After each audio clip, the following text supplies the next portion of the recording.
So I had planned to make a full 2021 wrap up, and then I got to editing it and found out that it was just really boring. So in summary, I read 135 books in 2021, and now I'm going to tell you about the 10 of those books that I consider my favourites. That was a really weird way of saying that.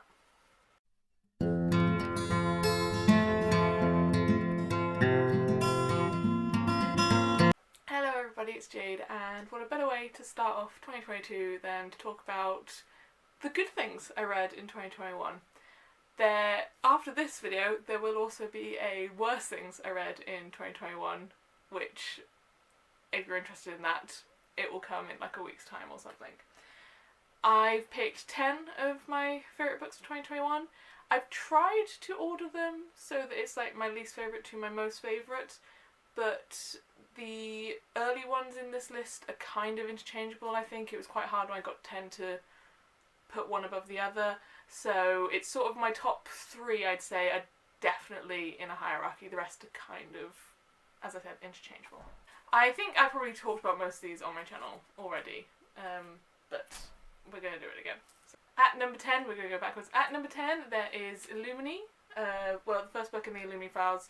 I've sort of picked this as a placeholder for the entirety of the Illumi Files, which is a 3-book series, because it's easier to talk about the first book in a series, even though technically the second one is my favourite, but I'll stop rambling now. The Illumi Files is a multimedia sci-fi survival horror book written by Amy Kaufman and Jay Kristoff, and it is amazing. It's really atmospheric, and they use the multimedia platform to the best of its abilities. You have data entries, you have interviews, you have schematics, you have bus plans, you have really good computer AI drawings of things. It's the entire series is really good. Next is, surprisingly enough, a memoir. I didn't really think I'd have any memoirs on my top 10, but at number 9 is Educated by Tara Westover. I read this in November, I think, and it's so good. I've said before, it's quite hard for me to rate memoirs, but this was an instant 5-star. All of the books on this stack are a 5-star for me. But the way Tara writes is just so good that you almost feel like you're reading a fiction book and not a non-fiction. That's paired with the just bizarre stuff that happened in her early life, and also the horrible stuff that happened in her early life, is written in a way that you're still sort of shocked by what she went through, but you also understand her reasonings behind why she continued to allow herself to go through that, other than, being a child. And as I've said before, I really enjoy cult books, and this is a cult book. At number 8, we have They Both Die at the End by Adam Silvera. This was a book club book, actually, for me, and it made me cry. Which, I don't know, if you're not into that thing, that's not necessarily a positive, but there are certain times where I want to read a book and I want it to emotionally destroy me, and this was one of those times. And it's sort of got the Romeo and Juliet thing in that you know how it ends. It says it right there in the title. And yet still I was 2 chapters from the end, just hoping that somehow they would get out of this alive. And spoiler alert, they don't. That book has made me really excited to try Adam Silvera's other books. I don't actually currently own any of them, but I am looking to get, I think it's History Is All You Left Me. But anyway. At number 7 on my list is The 10,000 Doors of January by Alex E. Harrow. This is a magical door book, which apparently is my genre this year. I've read 3 magical door books and I loved all of them. So yeah, it's a fantasy novel that's sort of half set in this universe and half set in another universe, and split between January and her mother, and their tales are sort of almost happening at the same time in the book. And it was amazingly written, and the world that Alex E. Harrow created was just brilliant and so imaginative. And I didn't realise, even though it's also been on my wish list for ages, that Alex Harrow was also the one that wrote The Once and Future Witches, and I'm now like even more excited to read that when I realise that he also wrote this one. Okay, number 5 is an odd one because it's one that I feel like I can't in good conscience recommend to people, but it was still one of my favourite books of 2021.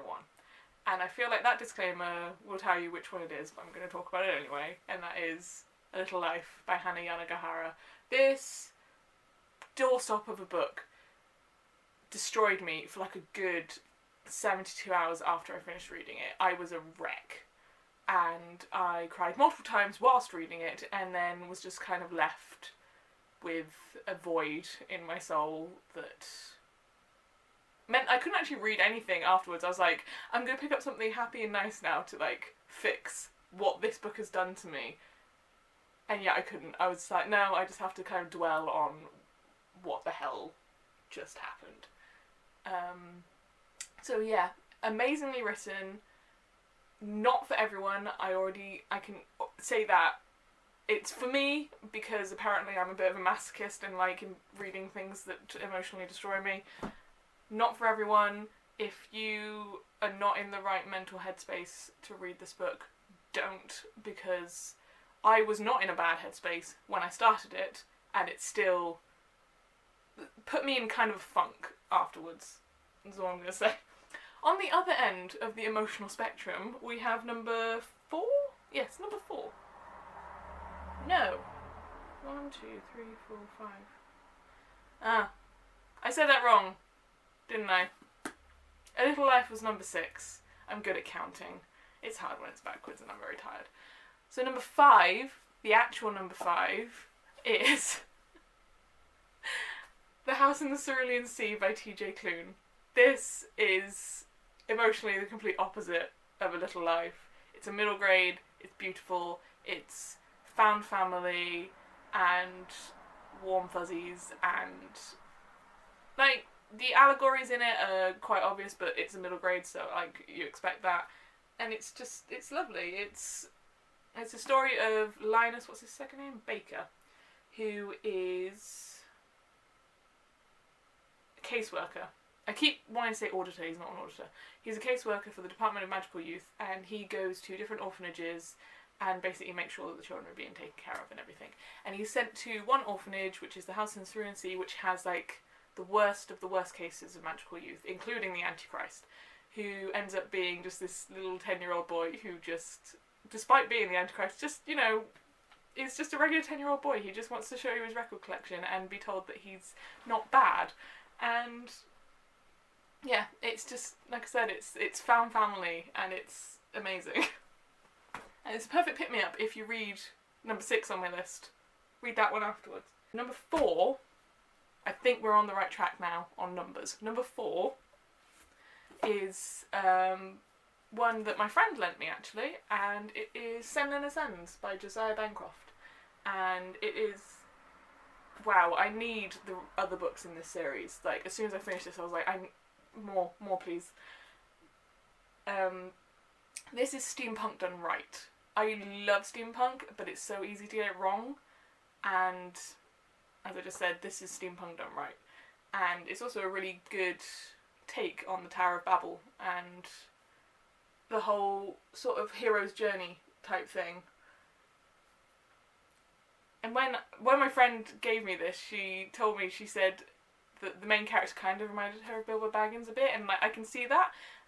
Senlin, who is the main character, does sort of start the story as a bit meek and a bit of a homebody, but he becomes so much more so quickly. And I actually, as much as I absolutely love Lord of the Rings, don't get me wrong, still, you know, fave book ever, prefer this to The Hobbit. Is, like, she was comparing it to The Hobbit, but this is so much better in my opinion. Okay, we're in the top 3 now. Number 3, which snuck in like right under the wire, I finished this last night. As I'm filming this, it's New Year's Eve. So I finished it, with like 24 hours left to go of 2021, and I was in seats like, this is amazing, I say through my tears. There is clearly a a trend here in that books that I love are also books that kind of emotionally destroy me, and that is The Song of Achilles by Madeline Miller. Oh my god, I'm still not really over it. For those of you who don't know, I love the story of the Iliad. Specifically, I love the story of Achilles and Patroclus and, like, historic OTP, absolutely.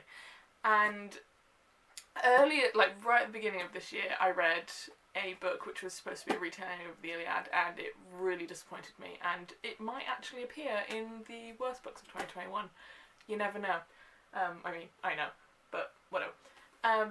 So going into this, I was like, right, I need to get my Greek tragic hero fix. And the thing is, you go into this, I know the story of Achilles and Patroclus. I know how it ends. I know that it's going to hurt me to read about it, and yet I didn't expect this much, like, ouch. Because the way Madeline Miller writes, I listened to Circe last month, I think, before I read The Song of Achilles, and I was like, wow, she's an amazing writer just through and through. So the fact that she made me, you know, feel quite deep emotions about a story that I had, like, no connection to, the story of Circe, I should have known going in that The Song of Achilles would just leave me broken, because I have very deep connections to that particular story. And yeah, her writing style, the story itself, like, I feel like most people know the story of Achilles and Patroclus, but that was just amazing. And all of the other characters, like Briaces, got such a good, like, not character arc, but, like, I felt like she was a character. So, Madeline knows what she's talking about when it comes to Greek myths, is all I'm saying. Number 2, I don't currently have my physical copy of it because my friend currently has it, and that is A Psalm for the Wild Built by Becky Chambers, and I have talked about this book, I think, in almost every video since reading it in October, maybe? I'm not sure. But, oh my god, for this length that this book is, it's like barely 200 pages, I think. It is like a balm for the soul. Like, if you're feeling even the slightest bit down or a bit lost in your, like, about your place in the world, read this book. It is a warm bath. It is a warm cup of tea. It is so lovely, and I'm so excited that there is a sequel coming out in 2022. Fingers crossed. But A Psalm for the Wild Bill is, I think I've described it before, but it's a story of a tea monk named Dex, which, let me reiterate, that is the job I want. I want to be a tea monk. And they go on, like, a journey of self-discovery, and during that journey of self-discovery they come across a robot called Moscap, and it's the story of, like, their friendship and also, at the same time, what it is to be human, because Becky Chambers' books are very rarely about the plot. They're always about the characters, and the characters are always just a reflection of the human condition. And this was so reassuring and lovely, and I read it in, like, an afternoon, and oh. So we're at the number 1 spot. I'm laughing because if anyone has watched literally any other video on my channel, they will know instantly what this book is. And although it's actually probably quite surprising that I read it for the first time this year, considering the fact that I just won't shut up about it. And it is, drumroll please, The Starless Sea by Erin Morganson. I feel like I don't even need to explain what this book is. But, oh my god, I think this is literally probably my favourite book just ever now. It has surpassed The Lord of the Rings, which I didn't think was possible. But, oh my god, looking at it right now, I'm like, I need to reread you, like, right now. I might have to, it's going to be one of those things that I'm going to reread it, like, every year, I think. But The Starless Sea is a story about stories.